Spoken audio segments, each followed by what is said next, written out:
Good morning to all of you. आज हम पढ़ रहे हैं लीनियर अलजेब्रा का chapter first, that is vector space. अब वेक्टर स्पेस मतलब चैप्टर का नाम तो vector space and subspaces है, बट हम सबसे पहले वेक्टर स्पेस के बारे में जान लेते हैं। जब इसके बारे में पता होगा फिर उसके सब स्पेस के बारे में जानेंगे। ठीक है, इसको जानने के लिए कुछ बेसिक टर्म्स है हमारी, जैसे कि बाइनरी ऑपरेशन क्या होगा, उसके कितने टाइप होते हैं, इंटरनल एक्सटर्नल, क्योंकि ये सारी टर्म्स हमारी इसमें यूज होंगी। ठीक है, अब बात आती है बाइनरी ऑपरेशन की। A function from G cross G to G, और यहाँ पे जी क्या है? जी कोई भी एक नॉन एम्प्टी सेट है।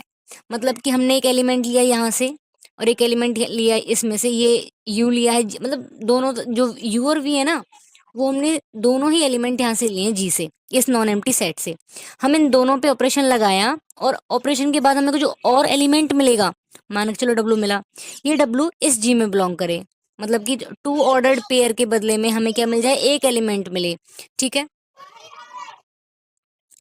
तो यहाँ पे ये हमारा क्या रहता है? Binary operation. अब बात आती है इंटरनल और एक एक्सटर्नल।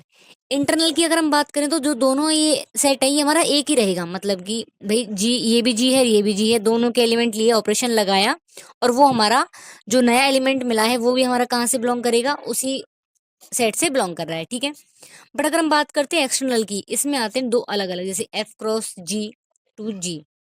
ठीक है, एक एलिमेंट यहाँ से ले लिया हमने, a belongs to F, u belongs to G. जब दोनों पे हमने ऑपरेशन लगाया, मान के चलो ए स्टार यू, और जो भी एलिमेंट हमें मिलेगा, मान के जेड मिल गया, वो जेड हमारा किससे बिलोंग करे? जी से। जब ये दोनों सेम हो दैट इज इंटरनल, दोनों अलग अलग हो दैट इज एक्सटर्नल। आई बात समझ में? अब हम पढ़ते हैं कि वेक्टर स्पेस क्या होता है। ठीक है, पहली definition, vector space. Vector space को हम किसी ना किसी ने चीज के मतलब किसी फील्ड के ओवर डिफाइन करते हैं, लाइक वी ओवर एफ। मतलब वेक्टर स्पेस के लिए हमें चाहिए क्या क्या होता है? एक नॉन एम्प्टी सेट चाहिए वी, एक फील्ड चाहिए होता है, हमने ये मान लिया फील्ड, ठीक है, एफ ले लिया।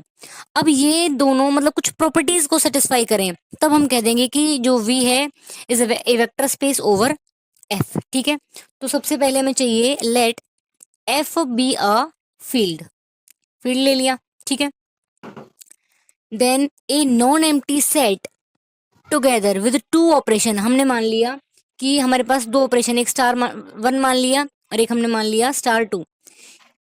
इनकी मतलब कि इनको सिंप्लीफाई करने के लिए हम एक ऑपरेशन का नाम मान लेते हैं प्लस, इसकी जगह और इसकी जगह मान लेते हैं मल्टीप्लाई। ठीक है, ये सिर्फ सिंबल रिप्रेजेंट कर रहे हैं, इसका मतलब ये नहीं है कि हम प्लस कर रहे हैं उन चीजों को, ये सिर्फ एक सिंबल है। ठीक है, तो a non empty set with two binary operations over a F, ये हमारे पास फील्ड हो गया। कब कब? Such that u plus V, ये बिलोंग करेगा v से, और u और v कहाँ से बिलोंग कर रहे हैं? हमारे इस नॉन एम्प्टी सेट से। और दूसरी प्रॉपर्टी कौन सी होगी? ए यू बिलोंग्स टू v, जहाँ पे जो a है वो फील्ड से बिलोंग कर रहा है और u जो है वो कहाँ से बिलोंग कर रहा है? v से। ये दोनों तो करेंगे करेंगे, उसके बाद में कुछ कंडीशंस हमारे पास होंगी जो वो सेटिस्फाई करता होगा। कौन कौन सी? पहली condition, u plus V plus W is equal of u plus V plus W. ये कौन सी प्रॉपर्टी होती है?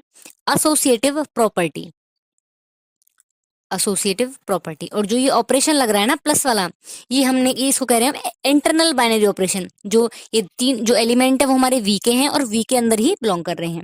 ठीक है, ये जो जितने भी ऑपरेशन है वो हमारे किस पे आ रहे हैं?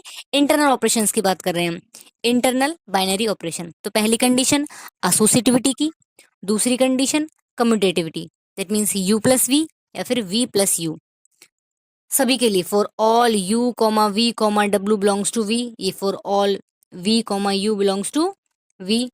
थर्ड कंडीशन क्या है हमारी? होती है आइडेंटिटी की, मतलब कि there exist a element, there exist an element, कौन सा? Zero belongs to V such that u plus zero is equal of u, या फिर zero plus u is equal to this. मतलब कि क्या चीज ऐड करें कि उस एलिमेंट पे कोई फर्क ही ना पड़े, ऑपरेशन लगाने के बाद में भी हमें वही एलिमेंट मिल जाए, for all u belongs to V. Fourth condition क्या है हमारे पास? इनवर्स की। ठीक है, एग्जिस्टेंस ऑफ एडिटिव इनवर्स। तो फॉर ऑल या for each value, for each element of, मतलब कि वी के हर एक एलिमेंट के लिए हमारे पास एक ऐसा एलिमेंट एग्जिस्ट करेगा सच दैट कि जब उस पर हम ऑपरेशन लगाएं तो हमें क्या मिल जाए, हमें उसकी आइडेंटिटी मिल जाए। आई बात समझ में? ये होता है हमारे पास एग्जिस्टेंस ऑफ एडिटिव इनवर्स। चार प्रॉपर्टी तो ये हो गई, ये तो थी इंटरनल वाली। अब बात करते हैं हम एक्सटर्नल की। ठीक है, तो यहाँ पे ये U और V बिलोंग कर रहे हैं हमारे V से, और A और B बिलोंग कर रहे हैं हमारे F से। तो पहली कंडीशन क्या कहती है, AU plus V is equal of AU plus के AV। मतलब कि जो एडिशन वाली जो प्रॉपर्टी है हमारी, जो मल्टीप्लीकेशन है ना, ये डिस्ट्रीब्यूटिव हो गया over the elements of V। मतलब कि हमने जो V से एलिमेंट लिए हैं वो दो एलिमेंट ले लिए, पहला ऑपरेशन है ये। जहाँ पे इन दोनों के बीच में जो ऑपरेशन लगेगा वो लगेगा दूसरे वाला ऑपरेशन, क्योंकि हमने V को दो चीजों के साथ लिया ना, एक तो एडिटिव इनवर्स के साथ और एक मल्टीप्लीकेशन के साथ।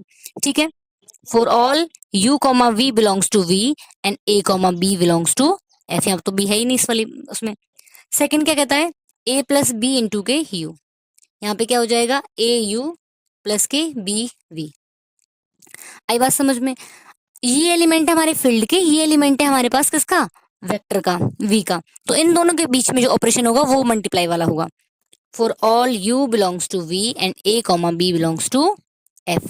आई बात समझ में? थर्ड पॉइंट क्या कहता है हमारा, A इंटू बी यू या फिर AB into you for all values of that. Fourth condition क्या कहती है, 1 dot U is equal of U या फिर U डॉट 1। किसके लिए, U कहाँ से लिया गया हमने, V से, और जो 1 है वो कहाँ से बिलोंग कर रहा है, हमारा फील्ड से। ये हमारे पास मल्टीप्लिकेटिव आइडेंटिटी है फील्ड की। ठीक है, अगर ये चार कंडीशन ये और चार कंडीशन ये कंडीशंस अगर फॉलो होती हैं, then we will say that कि this non empty set V is a vector space over a field F। ठीक है, अभी इसमें हमने सिर्फ डेफिनेशन पढ़ी है। ठीक है, आगे की वीडियो में हम आगे क्वेश्चंस करेंगे कि हमें वेक्टर स्पेस कैसे कैसे प्रूव करने हैं। ओके।